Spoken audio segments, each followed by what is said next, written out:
Well, good afternoon, ladies and gentlemen. It gives me great pleasure to introduce Peter Hill, a British pianist and musicologist, writer, teacher, and he's currently at the Australian National Academy of Music, and he's mentoring and also teaching our students here. In particular today, we'd like to talk about the Messiaen Turangalîla-Symphonie in an exciting collaboration that will be on the 29th of July of this year with Simone Young conducting, and that's a mentorship performance with the Australian World Orchestra and the Australian National Academy of Music. So we're very excited about that. But Peter Hill is the perfect person to discuss this work because he comes from a unique position of having actually studied with the great Messiaen himself. So thank you very much for being here today, Peter. It's an extraordinary work, this Turangalîla-Symphonie, of epic proportions. Messiaen himself describes it. He says it is a love song, a hymn to joy, love that is fatal, irrepressible, transcending everything, suppressing everything outside, joy that is superhuman, overwhelming, blinding, unlimited. It's quite a description. Can one say any more? Really? Can one say? Should we just leave it at that?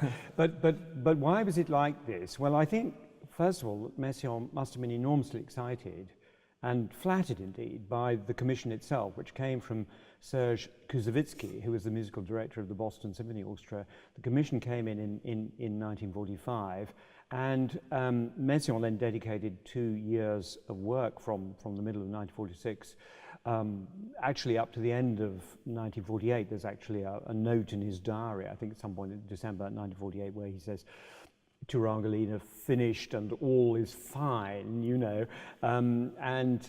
So I think that he was inspired also by the idea of a piece for America. You know, I think Europeans at that time, just at the end and just after the Second World War, Europe was kind of on its knees, and Europe kind of looked to America, where people, you know, had cars and fridges and didn't have ration cards and all that kind of thing. America was somehow a wonderful place to be, and this was Messiaen's first really major commission, and certainly his first commission from overseas. His music had been played a little bit in America in the 1930s, and I think he must have been enormously excited to get the commission. And I think he wanted to put everything of himself into it. And so Turangalila can be seen as a kind of summary of everything that Messiaen had done in the previous 2 decades. He really starts getting going as a composer in the late 1920s, when he was actually still a student at the Paris Conservatoire. And so Turangalila is a kind of summing up, but it's also a developing and a taking further. And he was determined to put everything that he could into it. And Koussevitzky, perhaps a little unwisely, placed no limit on the size of the work and no limit on the forces that would be used. So Messiaen uses a huge orchestra, over 100 players, with a vast percussion section, and in addition, 2 solo instruments, the solo piano and also the solo ondes Martineau, or Martineau waves, to translate it literally, named after its inventor, which is this electronic instrument. Instead of writing a symphony of normal size with, say, the usual 4 movements, Turangalîla-Symphonie actually has 10 movements, so you can see that it's a vast project and a vast undertaking, if I may say so, for young people to play, and it's absolutely marvellous that they're doing it. Can you tell us a little bit about this unusual name that it has received? So this Turangalila, what does that exactly mean? Yes, it's very interesting that this wasn't part of the original conception.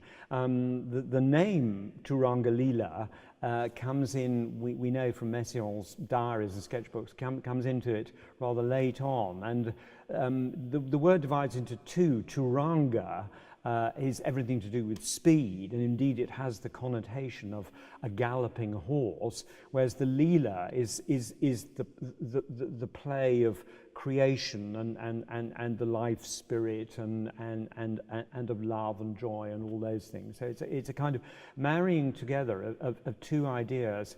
Speed, not only in the sense of going very, very quickly, but sometimes very, very slowly, so slowly that time appears to stand still, and also speed to do with the idea of many, many different types of time, not only the static, if you like, and the dynamic, but time that can travel in many directions and possibly can travel backwards. So it's a work that takes us right out of our world of everyday experience into, I think, what one might call a surrealistic world. And Messiaen, we know, is very closely allied with surrealism at the time, and if one reads the words of Messiaen's own song cycles, which are by himself, one can see him as a kind of surrealistic poet. So surrealism, I think, is very important to Turangalila. It originated, we know this from Messiaen's sketches and notebooks, it originated actually as a four-movement symphony with an introductory first movement, which is the one that we have, and a scherzo, the scherzo coming before the slow movement. The scherzo would have been the second movement, and then the big slow movement, which is number 6 in the finished piece, which is the Garden of the Sleep of Love, and then the finale, which is As We Have It. And then the work grew, and it started to grow by Messiaen creating 3 additional movements, the 3 movements which are called slightly confusingly Turangalila themselves. So there's a Turangalila within a Turangalila. There are 3 of these, 1, 2, and 3, of course, and these are, if you like, more abstract and to do with various types of process,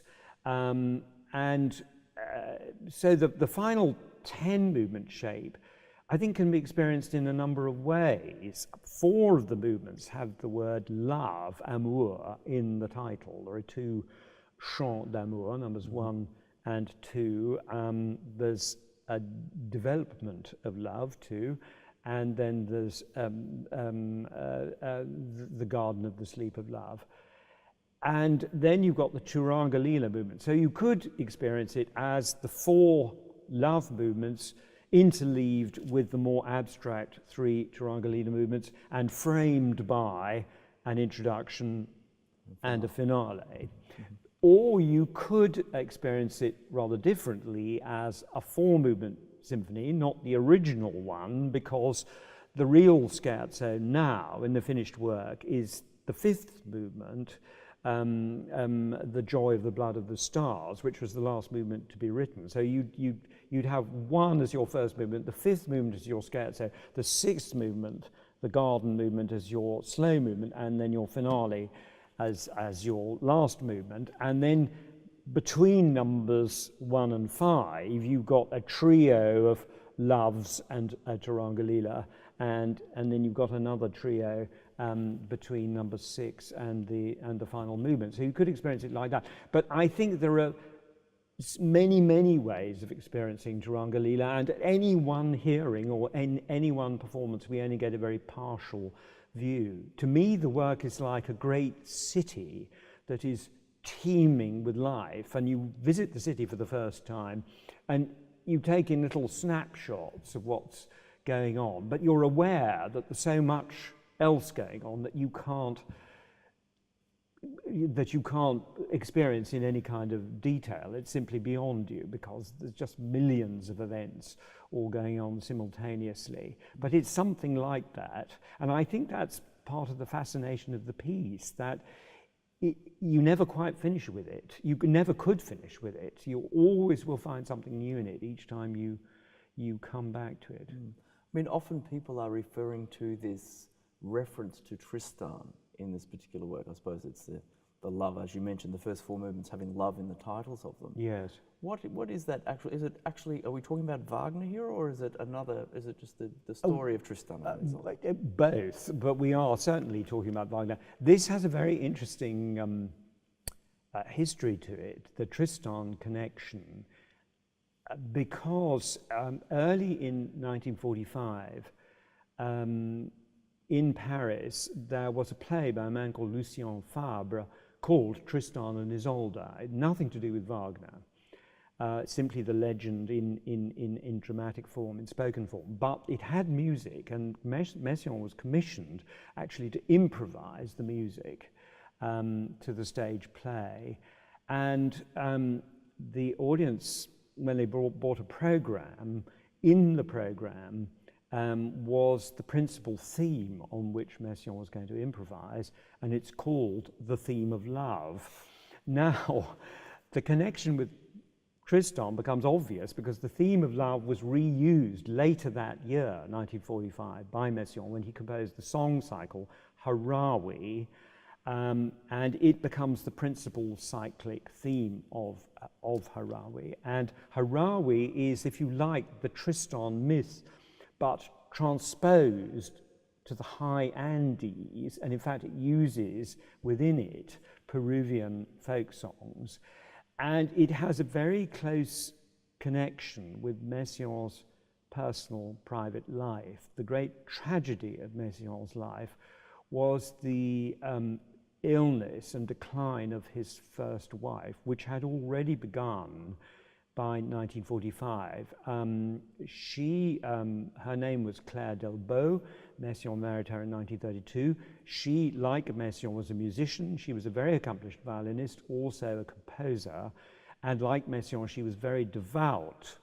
And they were a perfect match, and they adored each other. And we can see this adoration during the early years of the war, when Messiaen was taken prisoner of war in June 1914. He spent 9 months in a prisoner of war camp in Poland, actually, where he conceived and largely composed the Quartet for the End of Time, which was premiered there in January 1941. And we know from the letters that Claire and Messiaen exchanged just how profound their feelings for each other were. And then she started to develop what we now think was an early onset dementia. And you can see these rather tragic photographs of her taken in the early 1940s. By this time, Messiaen had been sent back to France and had started teaching in the Paris Conservatoire. And Harawi is really an impassioned, heartfelt farewell to Claire, who is slipping away from Messiaen into a sort of world of her own, where you can no longer sort of contact her properly. And he describes this in terms of the fatal, doomed love of Tristan and Isolde, and they're separated by death. But being Messiaen, we're told in his poetry that the lovers will be reunited again somewhere beyond the stars, as he puts it. But the story is not just that, because when Messiaen was appointed a harmony teacher at the Paris Conservatoire in 1941, and he began teaching in May 1941, and in his class was a young 17-year-old pianist called Yvonne Loriod. And I asked her if she remembered the first time she met Messiaen, and she told this lovely story, actually. She said, oh yes, it was because of the war, because her teacher at the Conservatoire was Jewish and had to go into hiding after the Nazi occupation of Paris. And she was transferred to the class of Messiaen, who was a new teacher, so none of the students knew him. And they were all agog to see what this man was like, and they knew that he'd been a prisoner of war and so on and so forth. Anyway, he came into the class, and Messiaen obviously had a trick up his sleeve, like every new teacher needs to have to impress the class. So he came in, and he didn't even say good morning to the class, but he went straight to the piano, and out of his music case, he got the score, the full score, she emphasized, of Debussy's Prélude à l'après-midi d'un faune. And he proceeded to play the whole piece from beginning to end, from the full score, absolutely beautifully. And she said, the whole class fell in love with him straight away. So they were clearly impressed. And she was living in Paris at the time with her godmother, and she told her godmother about her new harmony teacher and that he was in fact a composer. And her godmother said, well, has he written anything for piano? Well, yes, he has written one work called The Preludes, which he wrote in 1929 when he was still a student. So it's a very early work. And Loriod learnt to play the Preludes, and they had a musical soiree at the godmother's. Messiaen was invited. And the rest, as they say, is history, because he was completely bowled over by her playing, and pretty quickly, one has to say, he was pretty bowled over by her. She was obviously one of these stunningly, precociously gifted pianists. She could sort of do anything. She was filled with this incredible life force and vitality. And he rapidly started to write music with her in mind. So the whole history of the early 1940s is driven by this admiration that he had for this extraordinary teenager. And he wrote a big two-piano piece called The Visions of the Amen, which is tailor-made for their two personalities. So the second piano part, which Messiaen played, has all the big kind of romantic, if you like, themes, and her part has all the intricate virtuosity, the bird songs, the bells, the rhythmic canons, streams of fast chords and all that. And this was such a success. They premiered it in an art gallery in Paris. And there's a photograph, actually, of them giving the concert, and one can just recognize Poulenc in the audience, who is instantly recognizable by his nose, if I may say, which was unique to him. Anyway, and then Messiaen wrote this huge solo piano work, the 20 regards sur l'enfant Jésus, the 20 regards or gazes or looks at the infant Jesus, for her to play, which is of almost sort of limitless kind of virtuosity and great originality. Now, what was their relationship? Well, Messiaen and Loriod, well, they had a professional photographer take pictures of them, and she's sitting at the piano wearing her gingham dress, and he's standing beside it with a score of the 20 regards, and it's very much pupil and master. But they had the same photographer photograph their four hands on a tabletop, not actually holding hands, but sort of interlaced, and which was a rather odd thing to do, or quite revealing anyway. And then there are the private snapshots of them going for a walk in the country, and they're sharing a joke. It's not master and student anymore, and there's an obvious sense of complicity between the two. Were they lovers? Well, when I did research on Messiaen, and eventually I and a colleague wrote a biography of him, and we were given permission to work in the private archive in Paris. This was after Messiaen, long after Messiaen's death, but Yvonne Loriod was still alive and allowed us to do this. In the end, I had to go to her and interview her about, and she said, I know what you want to ask me. And she was very frank about it and very nice. She said, yes, of course, we were in love, but we were not lovers. That would have been to transgress against our shared faith, and it was very difficult for us, but yes, we were lovers. So this rather long story leads me to the point that behind Turangalila and behind the three works that make up the Tristan trilogy, Harawi, Turangalila, and then the 5 Rechants for 12 solo voices, is this personal agony in Messiaen's life. The wife whom he loved is slipping away from him into a world of kind of mental darkness. This incredibly vital, energetic, brilliant young girl, Yvonne Loriod, is in his life. He's fallen for her, both as a musician and personally. And in some way, he's working out in these pieces of music this sort of volcanic kind of, but both joyful but also agonizing situation that he finds within himself. And these works have both this overwhelming joy and incredible passion, but also there's a kind of sense of claustrophobia, of doom, of guilt. I mean, in Harawi, the song cycle, there are these images of decapitation, which are very terrible. In Turangalila, well, we wouldn't know this unless Messiaen told us, but some of the abstract musical schemes that are working themselves out were inspired by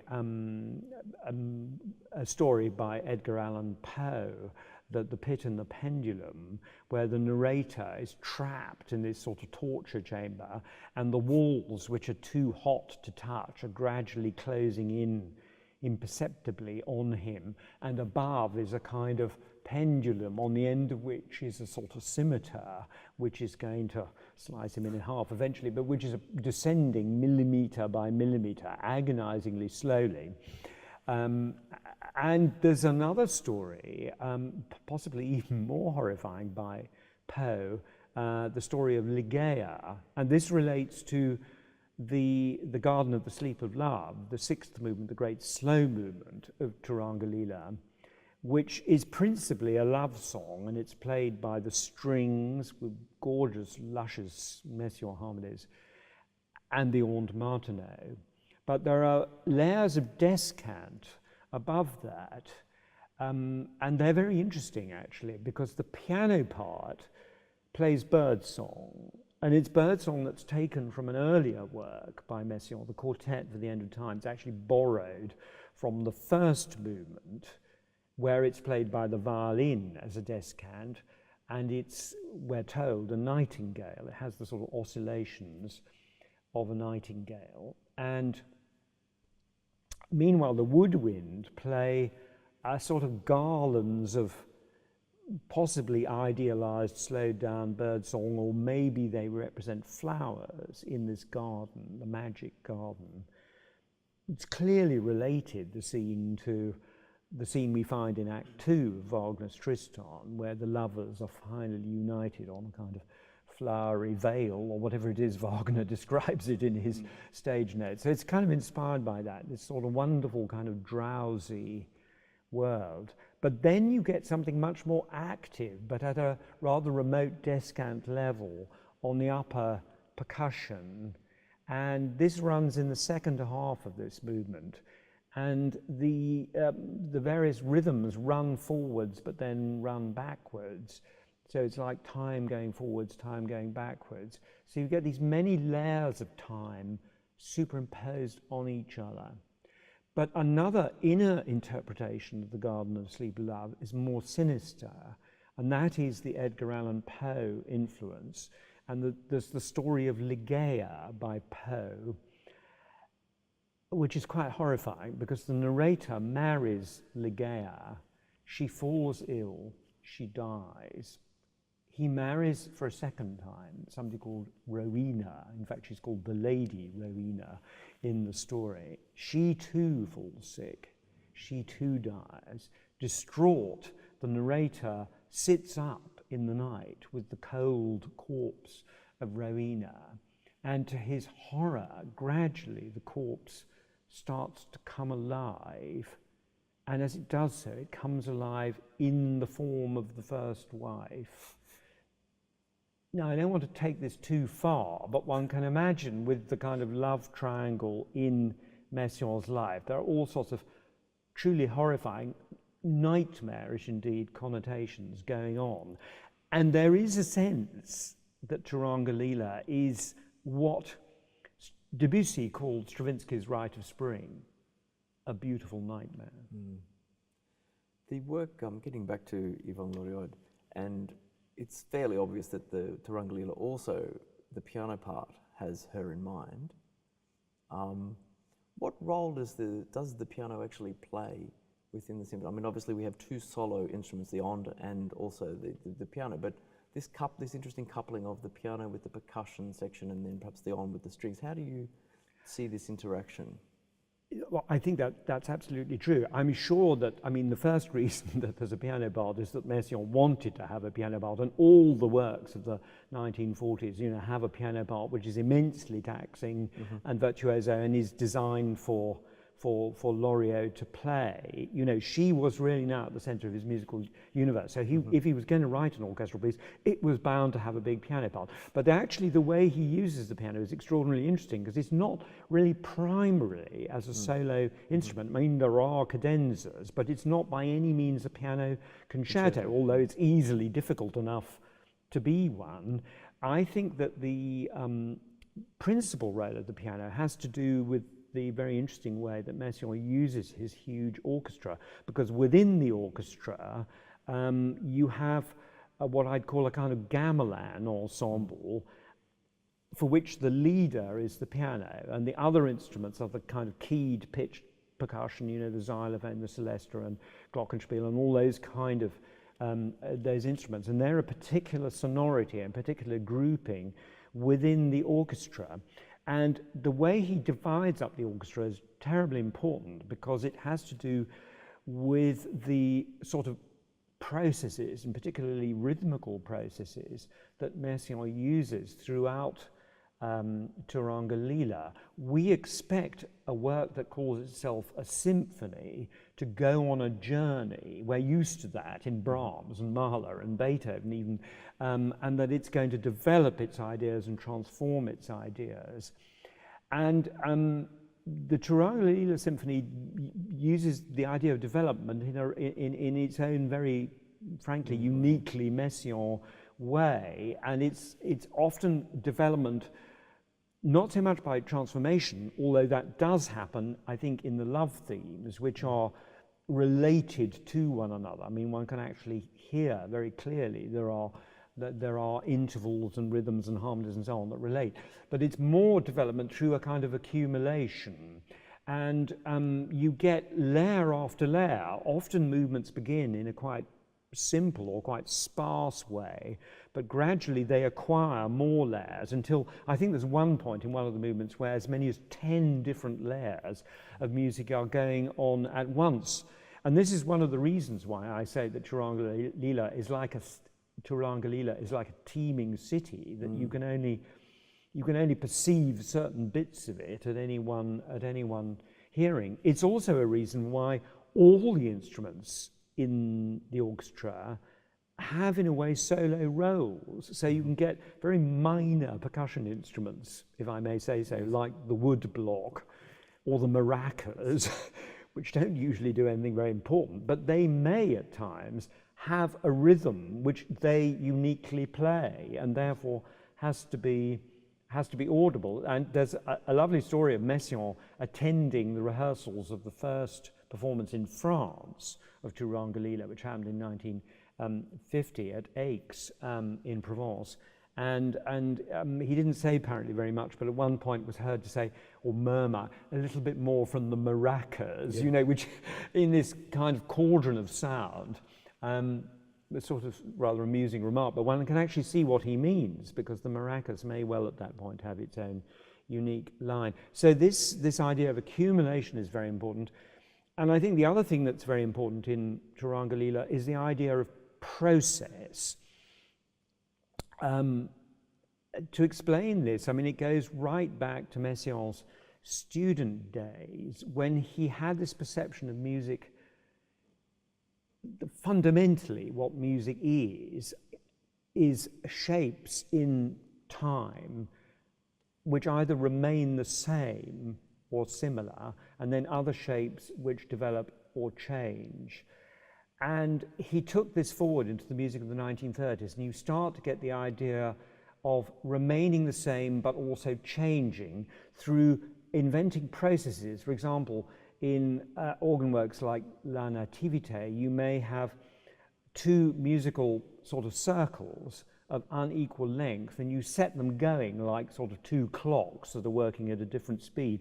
And of course, they get out of sync with each other, and they go round and round their rotations. And in that sense, they remain the same. But in another sense, because they coordinate in different ways, they're constantly changing. So, and for Messiaen, this was a kind of symbol, a symbol of life and change and birth and death and regeneration and all those things, but within something which is eternal and fixed. You get in the Vin Regard, the great piano cycle, the third piece is quite carefully organized around elements that remain absolutely fixed and remain on the same harmony and the same rhythm. And they represent God, in fact, and eternity, and other elements which are mobile and progressively change themselves. Messiaen called them an asymmetrical aggrandizement. Asymmetrical because certain elements remain fixed, other elements are mobile, and the ones that change, of course, have to do with humanity and creation and so on and so forth. So you get that sort of symbolism. In the first movement of the quartet, at the end of time, he, in the piano part, rigorously divides harmony from rhythm. So they're organized completely differently. And you get a circuit of 29 harmonies and 17 rhythms. And harmony and rhythm, of course, gets out of sync. And in the piece, we only get a slice of this. We get perhaps 3 minutes of it. But it clearly, for Messiaen, symbolizes eternity. It's not literally eternal, because if you played that for 4 hours or so, whatever it is, 4 or 5 hours, eventually your circuits would come back to where they started. But for practical purposes, it's a useful metaphor, if you like, for eternity. So all these things were terribly important, and more in the works of the early 1940s, from the quartet onwards through Vision de l'Amen, through the Vin Regard. He's inventing these passages in which time is measured in very complicated ways, and it reaches a kind of absolute zenith in Turangalila, a zenith of quite amazing complexity, which is communicated because of the layered way in which he uses the orchestration. And within this, the role of the piano as leader of this percussion ensemble, pitched percussion ensemble, that I call the gamelan grouping within the orchestra. It was interesting. I was reading something that Boulez was saying about Messiaen, and that was his curiosity was so great that he felt like the more he would explore other cultures, the more in a way he became all-encompassing in that way. You know, his music, there were no boundaries in that sense. It is one of the, the use of the gamelan or the Indian raga music. Yes, I think the various remarks that Boulez has made about Messiaen over the years are extremely interesting, because Boulez, of course, was a not uncritical observer of Messiaen, his teacher. I mean, it all goes back to an entry in Messiaen's engagement diary in, I think, 1943, in which he says, "I have an appointment this afternoon with a young man called Pierre Boulez from Montbrison in central southern France. I'm told he's very interested in modern music," which is sort of massive understatement. But anyway, Boulez became one of Messiaen's what were called flèches or arrows, because they had the idea of two arrowheads, which also give the letter M for Messiaen. But the thing was that they were compared with the rather conservative atmosphere of the Paris Conservatoire and the official musical education. Messiaen's class in analysis was sort of arrowing forward into the future. And one of the exciting ways that he did that was to bring in this study of the music of other cultures. Now, I have to say with Messiaen, he was one of those people who throughout his life, I think it was one of his great strengths, remained in a way a self-taught person, by which I mean that he he rather magpie-like took on board influences from all over the place, but they had to be made his. So his study of music from other cultures would not have been the sort of study a musicologist would do. It was very much a creative artist taking what kind of mattered for him. So when he was very young in his teens, he studied Indian music, not by listening to Indian music. He had no possibility of doing that in Paris in the 1920s, but by studying the theory of North Indian rhythms in an article in a dictionary. And he only heard Oriental music, as far as I know, for the first time in 1931, when there was a gamelan orchestra playing in Paris in that year. But this extraordinary interest and curiosity that he personally had, and he kind of brought that back into the class, and then I think he started learning from them, because after the war, at the end of the war in Paris, for the really go-ahead young composers, the flavour of the month, as it were, was the idea of serialism.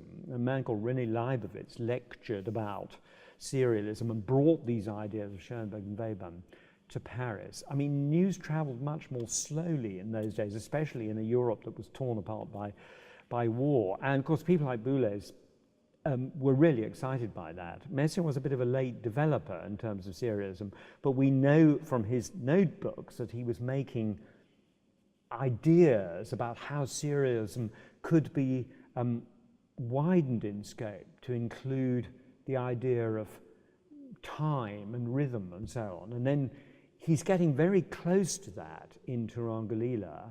And then after Turangalila, he started to experiment and write music for solo forces. Indeed, the two instruments that he himself played, the piano and the organ. This is between 1949 and 1951. And it's a clearly experimental phase. And he starts to invent his own take on serialism that includes the other elements of music like rhythm, attack, and dynamics and so on. And then this then had a kind of reverse influence back on people like Boulez. So Boulez's first book of his Structure for two pianos of 1951 sort of pays a kind of homage to Messiaen, because it uses as its series the serial theme from one of Messiaen's studies in rhythm that dates from 2 years earlier. So there was a great kind of mutual admiration, but it was a not uncritical one from Boulez. And Boulez, I have to say, couldn't stand Turangalila and made a very wounding remark about it. He is supposed to have said that this was music worthy of the bordello. This was at a kind of pre-performance of three of the movements before the American premiere. Three of the movements were played in Paris, and Boulez went backstage and was very critical about it to Messiaen. I think this must have caused a kind of rift between the two, but however, Messiaen was very generous and kind of in a way accepted that Boulez had the right to make criticisms if he wanted to. Messiaen was much more sensitive about press criticism, which was very wounding. And in the late 1940s, there was such a kind of war of words in the French musical press about Messiaen. It became known as Le Cas Messiaen, the Messiaen kind of affair. And he was very wounded by that. And later on in his life, he became very, very secretive. And I remember in the first time I went to see Messiaen in Paris and work with him on the music I was learning, I remember asking him, just by way of making conversation, what are you working on at the moment? And very surprisingly, Messiaen basically said words to the effect, mind your own business, which is very untypical of him, because he was actually the most courteous human being I've ever met. But this was absolutely off limits. And even his wife, I mean, by this point, his second wife, because he and Loriod married in 1961 after the first wife, Claire, had died in 1959. So when Messiaen in the 1970s started to compose an opera, he'd been working on it for 2 years before his wife, with whom he was living in a small flat in Paris, knew about it, and she only knew about it because the Rolf Liebermann, who was running the Paris Opera and had commissioned the work, let slip in a radio interview that this was what Messiaen was doing, and so the cat was out of the bag, as it were, and Loriod knew. And once she knew, of course, in typical Messiaen fashion, she was brought into the team and commissioned to make a reduction of the orchestral score for solo piano that could be used, and a vocal score that could be used in rehearsal. So she was set to work doing something useful, typical Messiaen move that. But so he was absolutely secretive in later life. I suppose one final question, that is the influence of Birdsong. I mean, he had a great passion there and for many years. Yes, Messiaen and Birdsong is a large and incredibly important subject. With the work we're talking about, Turangalila, this is still Birdsong in a fairly early stage, and clearly it's kind of idealized, stylized, it's symbolic. Birdsong started to appear in Messiaen's music very early on. You can see fragments of it in the music in the 1930s, in L'Ascension, for example. And clearly birds had this symbolic value because they're the only one of God's creatures that can fly free from gravity, from terrestrial existence, if you like. They literally fly nearer to heaven, as you might conceive it.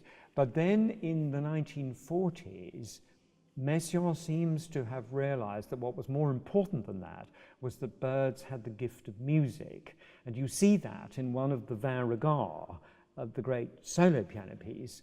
One of those is called the Regard of the Angels, but it's actually not really about the angels. As Messiaen explained it to me, it's a battle between the angels, which, by the way, are not at all like the kind of Christmas card angels. Angels are very frightening creatures in Messiaen. They have this very implacable, severe music. And this is in contest with the Birdsong. And on the penultimate page of the piece, the angels fall silent and the birds execute a kind of cadenza of triumph, Messiaen said, because the birds have won. And what have they won? They won the gift of music. And this is incredibly important because in Messiaen's own very peculiar and personal theology, the birds had this very special place. So no wonder he conceived the ambition to go out into nature and transcribe birdsong absolutely as faithfully as he could and bring it back into the sphere of human experience. Now, he started to do this from 1952, so this is after Turangalila. He wrote a piece for the Paris Conservatoire called The Blackbird, Le Merle Noir, for flute and piano. And the birdsong in that is much more realistic, actually, than anything in earlier Messiaen, and it seems to have acted as a catalyst.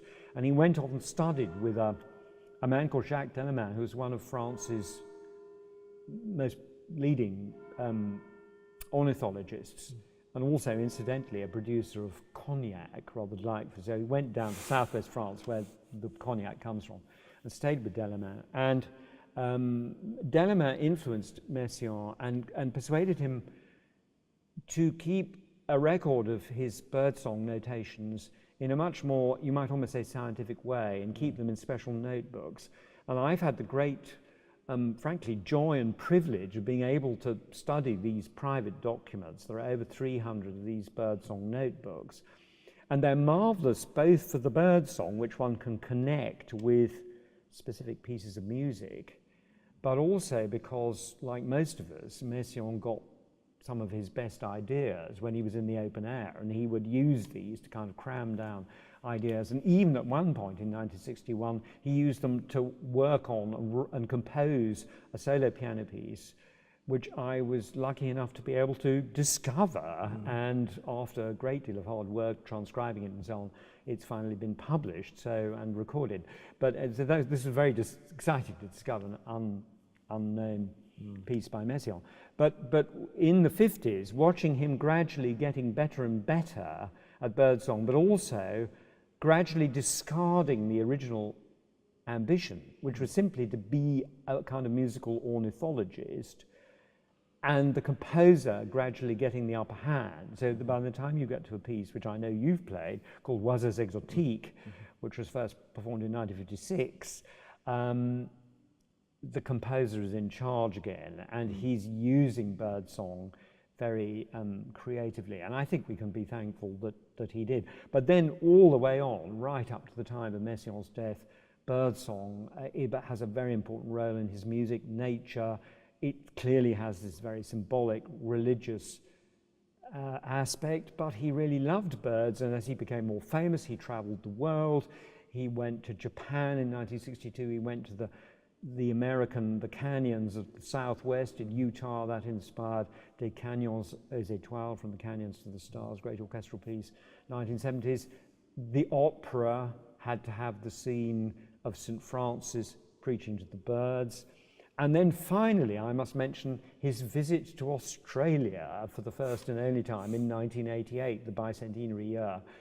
And he was here for 6 weeks, and he'd prepared, we know from the diaries, very carefully, and he wrote to all your leading ornithologists, and he factored in lots of times where he could go out to places like Tidbinbilla near Canberra and hear the lyrebird. And then he went up to Brisbane, and I actually met Sydney Curtis on my last visit to Australia, who's a great Australian ornithologist, and Sydney had somehow tracked down a lyrebird, which I think was a bit lame or something wrong with its wing or something. Anyway, it couldn't run away or fly away as lyrebirds tend to do when you come across them in the forest.